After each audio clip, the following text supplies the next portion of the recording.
Il fut un temps où chaque parole bénissante, chaque injustice ou conflit me touchait comme un coup en plein cœur.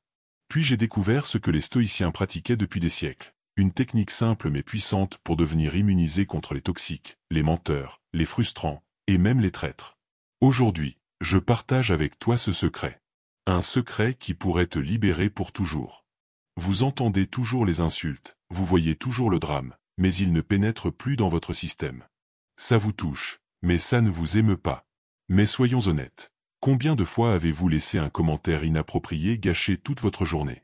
Combien de nuits avez-vous fixé le plafond, repassant une discussion, vous mettant en colère à nouveau, même si le moment était passé depuis longtemps? La plupart des gens ne vivent pas en paix, ils vivent en réaction. Ils ne sont pas propriétaires de leurs émotions sont propriétaires d'eux. Une insulte, un rejet, un regard inattendu, et toute leur énergie change. Non pas parce que le monde est si puissant, mais parce qu'ils n'ont jamais appris comment reprendre ce pouvoir. Mais voici la vérité, le stoïcisme l'a enseigné il y a des siècles, et les neurosciences le confirment aujourd'hui. Vous pouvez devenir émotionnellement intouchable. Pas froid, pas engourdi, mais intouchable comme une montagne dans la tempête. Le vent hurle, la pluie s'écrase, mais la montagne ne bouge pas. C'est cette force intérieure que nous libérons aujourd'hui. Et une fois que vous l'avez trouvée, vous ne serez jamais déstabilisé par ce que quelqu'un dit. Vous ne vous sentirez jamais petit à cause de l'humeur de quelqu'un d'autre. Vous ne serez plus jamais en colère ou dérangé par qui que ce soit. Nous ne parlons pas seulement de rester calme. Nous parlons d'une souveraineté émotionnelle complète. D'un vrai pouvoir stoïque. Le genre de pouvoir dont Marc Aurèle a écrit. Non seulement pour paraître sage, mais pour survivre au poids d'un empire sans perdre son âme. Alors restez avec moi. Ce dans quoi nous allons plonger va refaçonner votre façon de voir les gens, comment vous gérez les déclencheurs, et surtout, comment vous vous maîtrisez. Et si vous appréciez ce que nous faisons ici, la clarté, le calme, les outils pour vivre inébranlable, il y a juste une petite faveur que je vous demanderai. Appuyez sur le bouton s'abonner. C'est gratuit, ça aide plus que vous ne le savez, et c'est le genre de soutien qui permet à ce contenu de continuer à circuler. Ce n'est pas eux. Ça n'a jamais été eux. C'est le premier changement de perception que vous devez faire si vous voulez arrêter d'être déclenché par la colère ou emprisonné émotionnellement par les autres. Vous pensez que c'est la façon dont ils vous ont parlé. Le manque de respect dans leur ton, la façon dont ils ont rejeté vos efforts ou levé les yeux au ciel. Mais ce n'est que la surface. Ce qui pique vraiment, c'est ce que ces moments réveillent en vous. Quelque chose de plus profond. Quelque chose de plus ancien. Quelque chose dont vous n'êtes même pas pleinement conscient. Est-ce qu'il y a? Carl Jung a dit, jusqu'à ce que vous rendiez l'inconscient conscient, il dirigera votre vie, et vous l'appellerez le destin. C'est ce que nous faisons chaque fois que nous blâmons les autres pour ce que nous ressentons. Nous remettons les clés de notre état émotionnel, et nous nous demandons ensuite pourquoi nous sommes toujours poussés dans le chaos. Mais voici la vérité. Personne ne peut vous faire ressentir quoi que ce soit sans votre participation. Colère, frustration, ressentiment, ils ne sont pas causés par d'autres personnes. Ils sont causés par votre réponse à eux. Et cette réponse est façonnée par les parties non résolues de vous que vous évitez depuis des années. Pensez Y. Deux personnes peuvent être confrontées exactement à la même insulte. L'une l'écarte, l'autre y pense pendant des jours. L'insulte n'a pas changé. La différence, c'est ce qu'elle a rencontré à l'intérieur. Nous ne réagissons pas à ce qu'ils ont dit. Nous réagissons à ce que cela touche en nous. Vieille blessure. Attente. Croyance incontestée. Et le plus souvent, ce n'est même pas une question du moment, c'est tout ce que ce moment nous rappelle. Quand quelqu'un vous ignore et que vous vous sentez invisible, la douleur ne naît pas à cette seconde. C'est une répétition. Un miroir. Peut-être qu'elle reflète toutes les fois où vous vous êtes senti oublié en grandissant. Quand quelqu'un vous critique et que vous explosez, cette réaction ne vient pas des mots eux-mêmes. Elle vient d'un besoin de protéger une identité que vous avez travaillé dur à maintenir. Peut-être qu'être considéré comme compétent, bon ou fort est si central dans la façon dont vous vous percevez, que même la plus légère fissure ressemble à un effondrement. C'est le vrai champ de bataille. Pas la conversation. Pas le collègue, ou le partenaire, ou l'étranger en ligne. C'est ce qui se passe en vous. Aristote a dit que se connaître est le début de toute sagesse. Et la connaissance de soi ne consiste pas seulement à savoir ce que vous aimez, ou quels sont vos objectifs. C'est comprendre les endroits en vous qui souffrent encore, qui cherchent encore l'approbation, qui pense encore que la paix doit venir d'être traitée d'une certaine manière. C'est là que la percée commence. Vous n'êtes pas votre réaction. Vous n'êtes pas votre colère. Vous n'êtes pas votre douleur. Vous êtes celui qui regarde ces choses. Vous êtes la conscience sous tout ça. Plus vous vous connectez à cette conscience, moins vous avez besoin que le monde extérieur se comporte parfaitement pour que vous vous sentiez bien. Cela ne signifie pas que vous devez tolérer le manque de respect. Cela signifie que votre paix ne dépend plus de sa présence ou de son absence. C'est un niveau de liberté complètement différent. Parce que la plupart des gens ne vivent pas vraiment. Ils réagissent juste. Un SMS ruine toute leur matinée. Un commentaire en ligne fait dérailler leur état d'esprit. Un mauvais regard de quelqu'un d'autre, et ils s'enfoncent dans le doute de soi. Ce n'est pas vivre. C'est survivre sur pilote automatique émotionnel. Mais vous pouvez quitter ce voyage.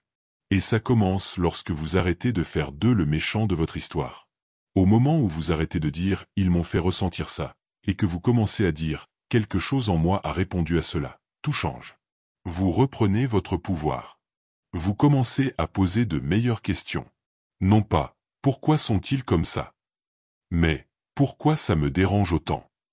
Non pas « pourquoi sont-ils si irrespectueux ?» mais « à quoi je m'accroche qui me rend si réactif ?» Il s'agit de remarquer quand votre orgueil veut se battre, quand votre ego veut avoir raison, et de choisir de ne pas se laisser guider par cela. Ce n'est pas de la passivité. C'est du pouvoir. C'est le pouvoir de choisir votre réponse. De ressentir la montée de l'émotion et de ne pas la laisser diriger votre prochain mot, votre prochaine décision, votre prochaine action. Ce genre de contrôle n'est pas quelque chose avec lequel vous êtes né. C'est quelque chose que vous entraînez, comme un muscle. Comme la discipline. Comme la présence. Les personnes qui vous déclenchent le plus sont vos plus grands professeurs. Non pas parce qu'elles sont sages, gentilles ou bienveillantes, mais parce qu'elles vous montrent exactement où vous êtes encore attaché. Où vous êtes encore brut. Où vous avez construit une identité qui dépend du traitement que les autres vous réservent pour vous sentir valable. Et quand vous utilisez ces moments comme des miroirs, pas comme des champs de bataille, vous grandissez. C'est la différence entre réagir et évoluer. Socrate a dit un jour que « celui qui veut faire bouger le monde doit d'abord se bouger lui-même ». Et ce mouvement ne commence pas par un changement d'environnement. Il commence par vous regarder plus clairement. Par prendre conscience des histoires que vous vous racontez quand quelque chose ne va pas comme vous l'espériez. Des suppositions que vous faites. Des rôles que vous jouez. Des vérités auxquelles vous vous accrochez sans jamais les remettre en question.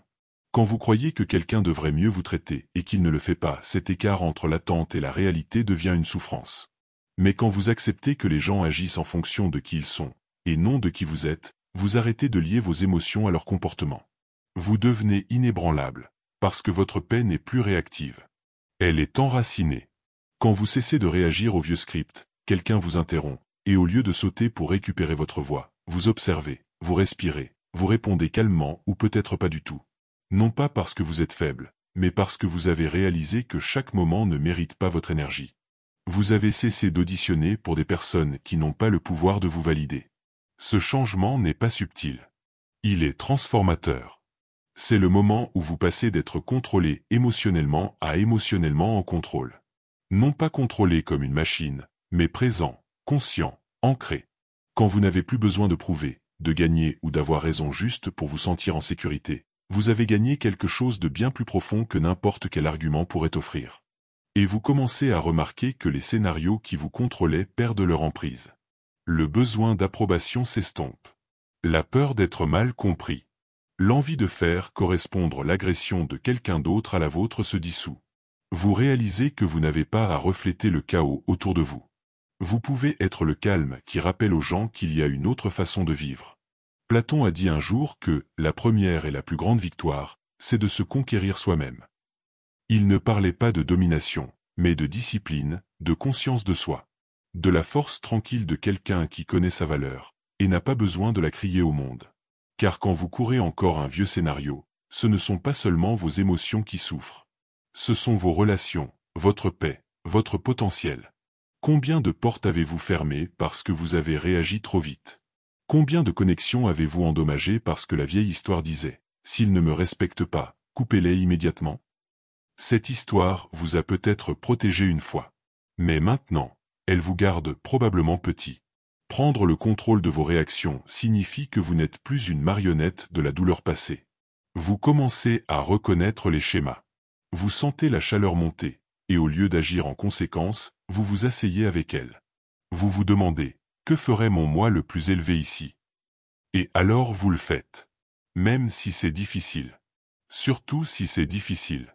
Socrate a dit un jour, une vie non examinée ne vaut pas la peine d'être vécue. Et si cela vous semble trop lourd, renversons la phrase. La vie examinée est là où vous trouvez votre paix. C'est là que vous commencez à expérimenter quelque chose de rare dans ce monde. La souveraineté sur votre monde intérieur. Ce n'est pas quelque chose que quelqu'un vous donne. C'est quelque chose que vous réclamez. Et oui, cela demande du travail. Oui, c'est inconfortable parfois. Se regarder n'est pas toujours amusant. Mais rester coincé dans des schémas qui vous maintiennent réactif, agité, tranchant. Ce n'est plus une option. Lorsque vous arrêtez de réagir au scénario, vous commencez à écrire quelque chose de nouveau. Vous arrêtez d'être l'écho de chaque mot dur que vous avez jamais entendu. Vous arrêtez de jouer des rôles écrits par la peur, l'ego ou les mécanismes de défense de l'enfance. Vous commencez à vivre par choix. Et les gens autour de vous ressentiront la différence. Ils remarqueront que vous ne bronchez plus comme avant. Que vous n'êtes pas appâté par le sarcasme ou l'agression passive. Que vous n'avez pas besoin de gagner chaque interaction. Vous arrêterez de courir après la fermeture de personnes qui ne peuvent même pas se la donner à elles-mêmes. Vous arrêterez d'avoir besoin que chaque malentendu soit corrigé. Parfois, vous lâcherez prise. Non pas parce que vous êtes vaincu, mais parce que vous avez choisi la paix plutôt que la performance. C'est ça, l'autorité émotionnelle. C'est ça, le vrai pouvoir. Et voici ce qui est encore plus beau. Quand vous commencez à vivre de cette façon, votre présence devient un médicament, pour vous-même et pour les autres. Vous donnez aux gens la permission de ralentir, de réfléchir, de baisser leur garde. Parce que votre immobilité leur rappelle que, peut-être, juste peut-être, ils n'ont pas à continuer à jouer les mêmes rôles. Alors, la prochaine fois que vous vous sentez déclenché, rappelez-vous. Ce premier accès d'émotion, ce n'est pas vous. C'est le scénario. Et vous n'avez pas à le suivre. Vous pouvez faire une pause, respirer, reprendre la plume, et écrire quelque chose de mieux. À chaque fois, vous devenez moins une marionnette, et plus une présence. Moins une réaction, et plus une réponse. Et c'est là que se trouve le chemin de la paix.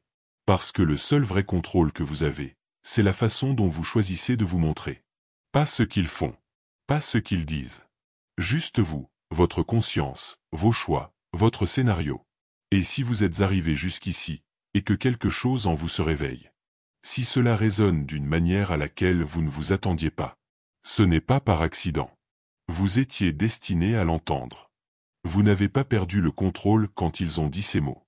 Vous l'avez perdu au moment où vous les avez pris personnellement. Cette fraction de seconde où votre cœur s'est serré. Votre mâchoire s'est tendue. Et votre esprit a commencé à tourner avec des réponses, des jugements. C'était la vraie capitulation. Au moment où vous avez été offensé, vous avez donné votre pouvoir. Et la plupart d'entre nous le faisons sans même s'en rendre compte. Non pas parce que nous sommes faibles, mais parce que nous avons été entraînés à croire que l'offense est une réponse naturelle, automatique. Quelqu'un vous insulte? Vous vous sentez blessé. Quelqu'un n'est pas d'accord? Vous vous sentez menacé. Quelqu'un vous comprend mal? Vous vous sentez invisible. Mais que se passe-t-il si cette douleur, cette piqûre, cette chute émotionnelle? Ce n'est pas quelque chose qui vous arrive, mais quelque chose que vous permettez? Nous vivons dans un monde où l'offense est une monnaie. C'est comme ça que les gens se lient. Comme ils attirent l'attention. Comme ils se définissent. Mais quand tout vous offense, vous ne réagissez plus à la réalité. Vous réagissez à une image de soi fragile, qui nécessite protection constante. Et c'est épuisant. Aristote a dit un jour. N'importe qui peut se mettre en colère, c'est facile. Mais être en colère contre la bonne personne, au bon moment, pour la bonne raison, de la bonne manière, ce n'est pas à la portée de tout le monde. Il pointait une vérité que beaucoup négligent. Le vrai pouvoir émotionnel ne se trouve pas dans la réaction. Il se trouve dans la retenue, dans le discernement, dans le choix de ce qui mérite votre énergie. Car l'offense n'est pas objective. Ce qui vous blesse peut ne même pas être remarqué par quelqu'un d'autre. Ce n'est pas l'événement. C'est l'interprétation. C'est l'histoire que votre esprit raconte dès que quelque chose d'inconfortable se produit. Il me manque de respect. Il m'ignore. Il m'attaque. Et une fois que ce récit s'installe, votre système nerveux réagit comme si c'était la vérité. Mais l'offense n'est pas une alarme. C'est un miroir. Elle reflète les parties de votre identité qui sont encore fragiles, encore non guéries. C'est là que vit votre vrai travail. Pas dans le silence du monde extérieur, mais dans la fortification du monde intérieur. Car quand votre sentiment de valeur dépend du fait que tout le monde vous traite parfaitement, vous êtes toujours en danger. Un mot négligent, une omission, un faux pas, et votre paix s'effondre. Ce qui rend quelqu'un véritablement inébranlable. Ce n'est pas l'insensibilité. C'est la clarté. C'est savoir que votre valeur n'augmente ni ne diminue en fonction de l'opinion d'autrui. C'est savoir que vous n'avez pas besoin d'être compris par tout le monde. Que chaque commentaire n'a pas besoin d'être gentil. Que vous n'avez même pas besoin d'être d'accord.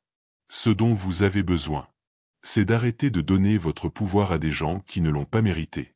Vous arrêtez d'avoir besoin de faire vos preuves à chaque interaction. Vous arrêtez de vous lancer dans des discussions inutiles. Vous cessez de gaspiller votre tranquillité comme si elle ne valait rien. Et les gens le ressentent. Ils ne le diront peut-être pas, mais ils sentent la différence. Ce calme, ce poids émotionnel, cette autorité silencieuse qui dit « Je ne suis pas ici pour être déclenché. Je suis ici pour être libre ».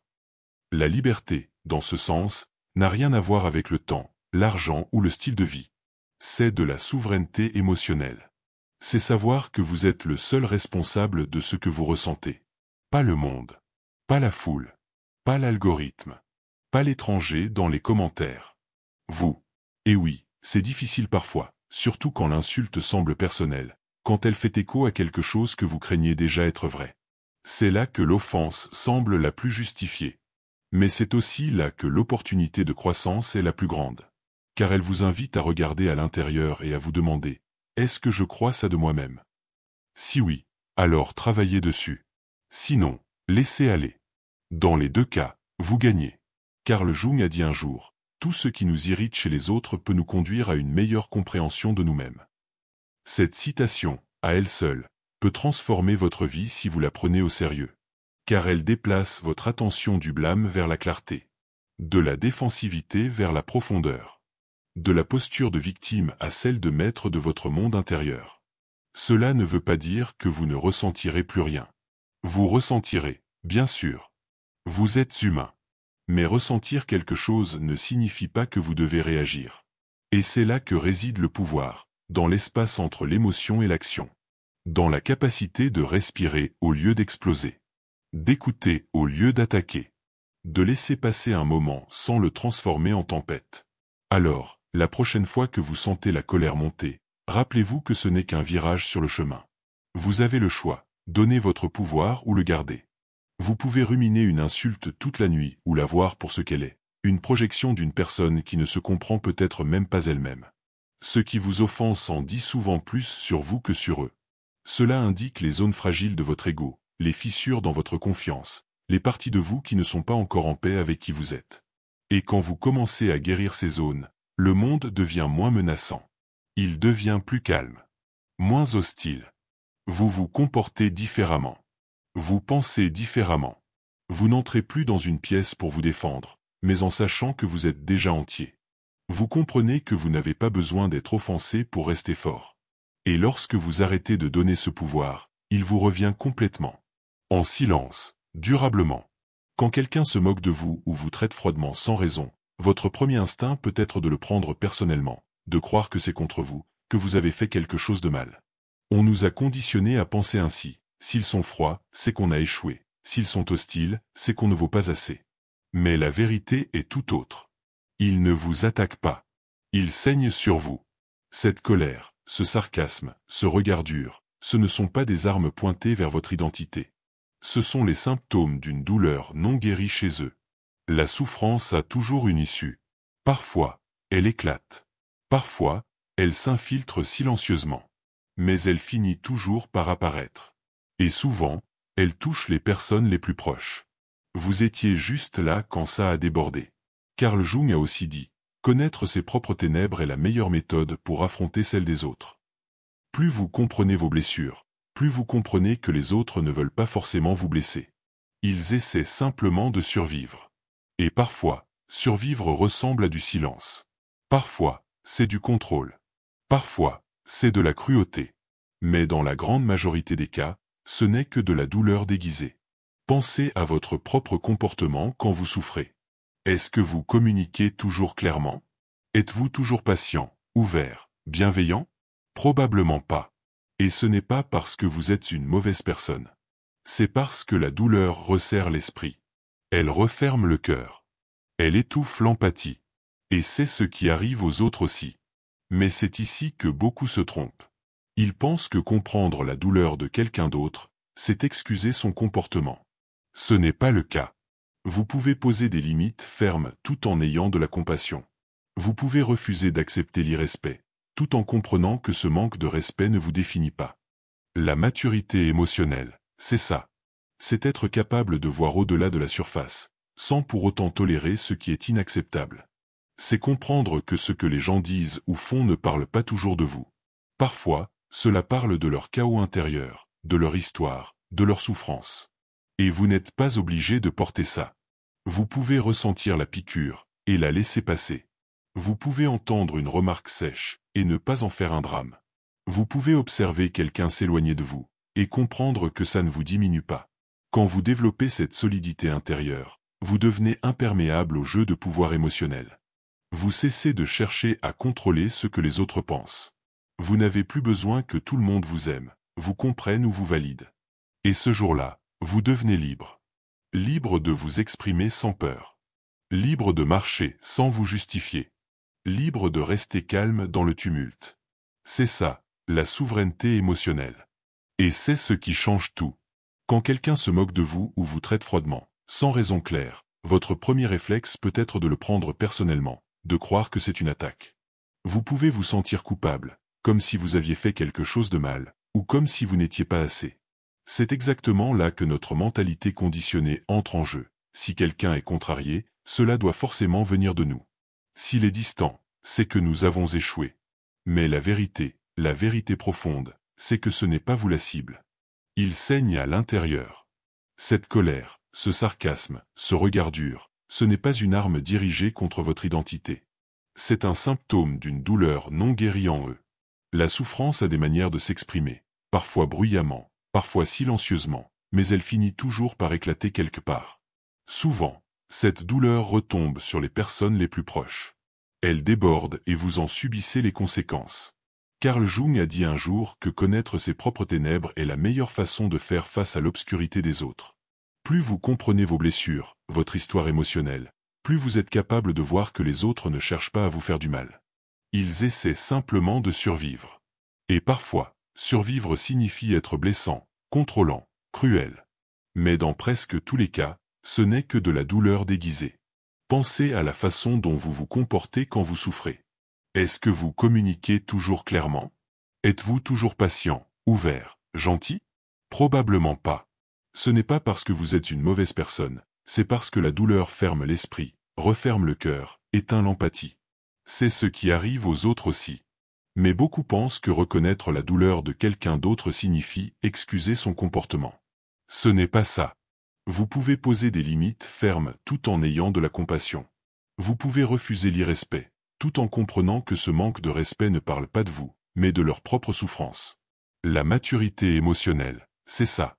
C'est voir au-delà de la surface, sans tolérer ce qui est inacceptable. Comprendre que ce que les gens disent ou font ne vous définit pas. Parfois, ça parle juste de leur chaos intérieur, de leur histoire, de leur souffrance. Vous n'êtes pas obligé de porter ce poids. Vous pouvez ressentir la blessure, et la laisser passer. Vous pouvez entendre une remarque dure, sans en faire un drame. Vous pouvez voir quelqu'un s'éloigner, sans que cela vous diminue. Quand vous développez cette solidité intérieure, vous devenez imperméable aux manipulations émotionnelles. Vous cessez de vouloir contrôler ce que pensent les autres. Vous n'avez plus besoin que tout le monde vous aime ou vous valide.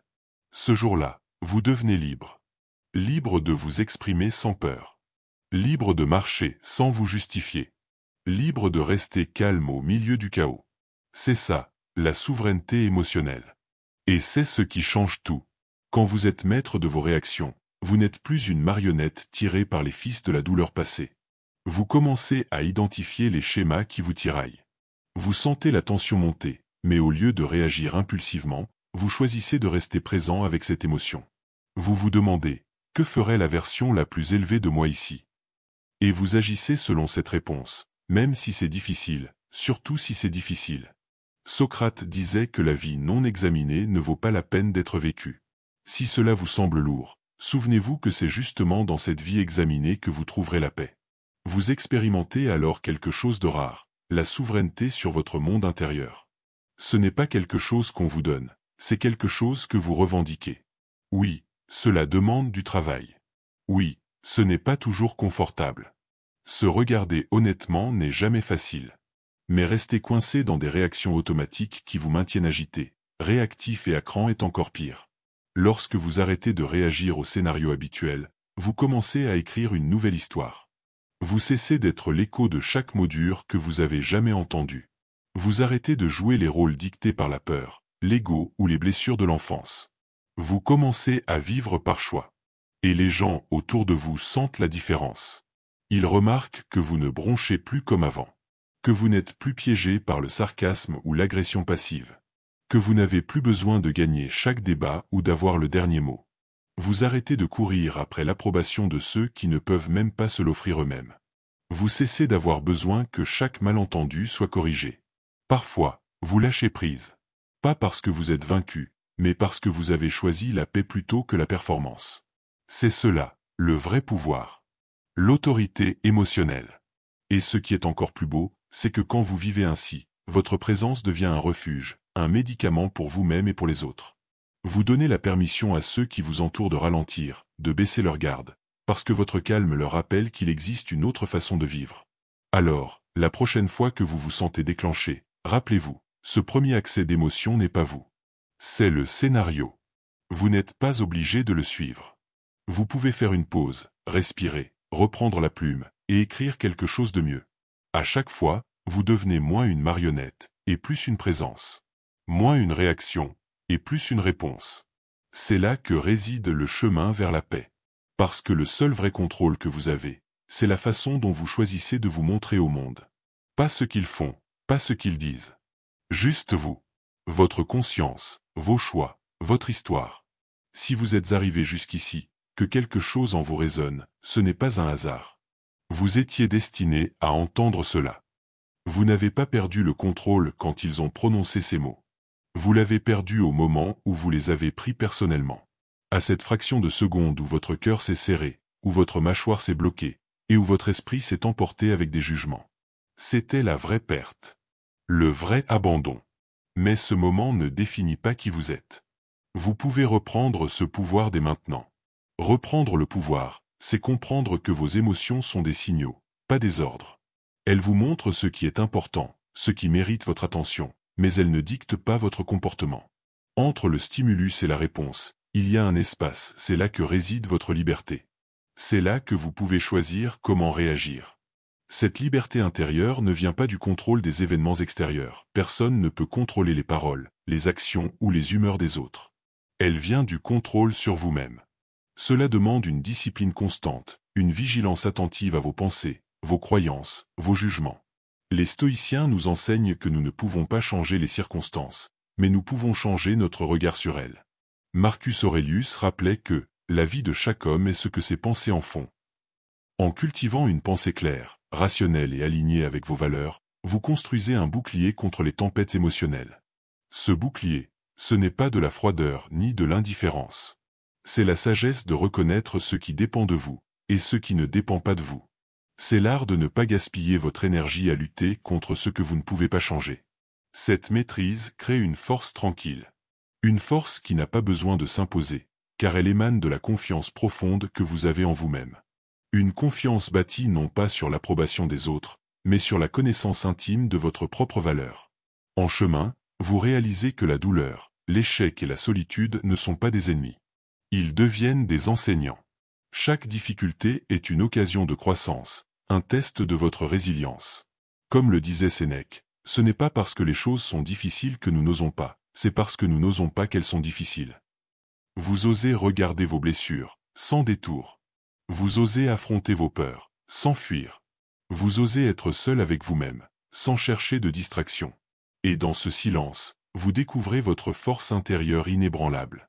Cette force ne dépend pas des circonstances extérieures. Elle est le fruit d'une paix cultivée au cœur même du tumulte. C'est la paix stoïcienne, cette paix qui ne s'achète pas, qui ne se vole pas, qui ne se mendie pas. Elle se gagne, pas à chaque instant où vous choisissez la sagesse plutôt que la colère, la patience plutôt que l'agitation, l'acceptation plutôt que la résistance. Plus vous pratiquez, plus cette force devient naturelle. Plus vous vous ancrez dans cette sagesse, moins les tempêtes du monde vous déstabilisent. Vous devenez comme un rocher solide face à la mer agitée. Et c'est ce que les gens ressentent en vous. Une présence calme, profonde, authentique. Quelque chose d'attirant, qui inspire confiance. Une aura de maîtrise et de sérénité. C'est ce pouvoir-là, cette paix intérieure, qui transforme votre vie. Qui transforme vos relations, votre travail, votre manière de voir le monde. Parce qu'en maîtrisant votre monde intérieur, vous changez tout ce qui vous entoure. Alors, chaque jour, rappelez-vous, la sagesse stoïcienne n'est pas un concept abstrait. C'est une pratique vivante. Une invitation à devenir le maître de vos émotions, l'architecte de votre paix. Vous n'êtes pas défini par les attaques des autres, ni par les drames extérieurs. Vous êtes défini par votre capacité à choisir, encore et encore, la voie de la sagesse, de la maîtrise, et de la liberté intérieure. Pour intégrer cette sagesse dans votre vie, commencez par observer vos réactions. Quand vous ressentez une émotion forte, colère, frustration, peur, ne réagissez pas immédiatement. Prenez un moment pour respirer, pour reconnaître ce que vous ressentez sans jugement. Demandez-vous, qu'est-ce qui, dans cette situation, dépend vraiment de moi? Souvent, nous découvrons que la majorité des causes de notre stress ou de notre colère viennent de choses hors de notre contrôle. Les paroles d'une autre personne, une circonstance imprévue, une critique injuste. En acceptant cette réalité, vous libérez votre esprit des chaînes inutiles. Ensuite, focalisez-vous sur ce que vous pouvez changer, votre attitude, vos pensées, vos actions. Vous ne pouvez pas contrôler les autres, mais vous pouvez toujours contrôler votre réponse. Cela peut sembler simple, mais c'est un véritable entraînement de l'esprit, un muscle que vous renforcez chaque jour. Une autre pratique puissante est la visualisation. Imaginez-vous face à une situation difficile. Visualisez votre réaction idéale, calme, posée, sage. Visualisez-vous prenant une pause, respirant profondément, puis répondant avec clarté et fermeté, sans colère ni panique. En répétant cet exercice mental, vous préparez votre cerveau à agir ainsi dans la réalité. Le journal intime est aussi un outil précieux. Chaque soir, écrivez vos expériences, vos réactions, ce que vous auriez pu mieux gérer. Ce processus vous rend conscient de vos progrès et vous aide à ajuster votre comportement. Sénèque disait que la philosophie est comme une médecine pour l'âme, elle guérit en nous aidant à comprendre nos défauts. Enfin, entourez-vous de modèles et de lectures inspirantes. Relisez les méditations de Marc Aurèle, les lettres de Sénèque ou les enseignements d'Épictète. Ces textes anciens restent d'une pertinence étonnante, car ils parlent directement à nos défis modernes. Ils vous rappellent que la véritable liberté est intérieure, qu'elle ne dépend pas du monde extérieur, mais de votre capacité à cultiver la sagesse, la patience et la vertu. Et surtout, soyez patient avec vous-même. La maîtrise émotionnelle n'est pas un but atteint du jour au lendemain, mais un chemin parcouru avec constance. Chaque erreur est une occasion d'apprendre, chaque défi une occasion de grandir. Quand vous faites ce travail, vous ne devenez pas seulement plus fort, vous devenez aussi plus serein, plus présent, plus en paix avec vous-même. Vous devenez un phare pour les autres, une source d'inspiration, une présence qui apaise. La sagesse stoïcienne vous donne les clés pour vivre pleinement, avec courage et dignité, quelles que soient les épreuves. Elle vous invite à ne plus subir la vie, mais à l'embrasser avec clarté et force. La sagesse stoïcienne ne promet pas une vie sans douleur ni difficulté. Elle ne garantit pas un chemin facile. Mais elle offre quelque chose de bien plus précieux. La force de traverser les tempêtes sans perdre votre calme. La capacité de rester maître de vous-même, même quand tout s'effondre. Adopter cette philosophie, c'est comprendre que la vie est un défi permanent. Mais votre réaction à ce défi est votre plus grande liberté. Vous cessez de lutter contre ce que vous ne pouvez pas changer. Vous investissez toute votre énergie dans ce que vous pouvez contrôler. Vos pensées, vos choix, votre attitude. Cette maîtrise intérieure est une victoire. Une victoire qui transforme votre existence et celle des autres autour de vous. Une personne qui vit avec sagesse et sérénité inspire naturellement respect et confiance. Elle devient un modèle silencieux, une source de calme dans un monde agité. Souvenez-vous, chaque jour est une nouvelle occasion de pratiquer la sagesse, de choisir la patience, de renforcer votre discipline intérieure. Ce chemin n'est pas réservé à quelques élus. Il est accessible à tous ceux qui décident de le suivre. Alors, prenez cette décision aujourd'hui. Engagez-vous envers vous-même. Ne soyez plus une marionnette des circonstances. Ne laissez plus vos émotions vous gouverner. Devenez l'architecte de votre paix, le gardien de votre liberté intérieure. La sagesse stoïcienne est là, ancienne mais toujours vivante, pour vous guider vers cette force tranquille, vers cette paix inébranlable. Faites le premier pas. Respirez. Observez. Choisissez. Vous avez tout ce qu'il faut en vous. Pas à pas, vous construirez une vie riche de sens, de courage et de sérénité. Une vie où la sagesse n'est plus une idée lointaine, mais une réalité quotidienne, tangible et puissante. Si tu aimes ce genre de vidéo, je t'invite à t'abonner et à partager pour me donner la force. Merci.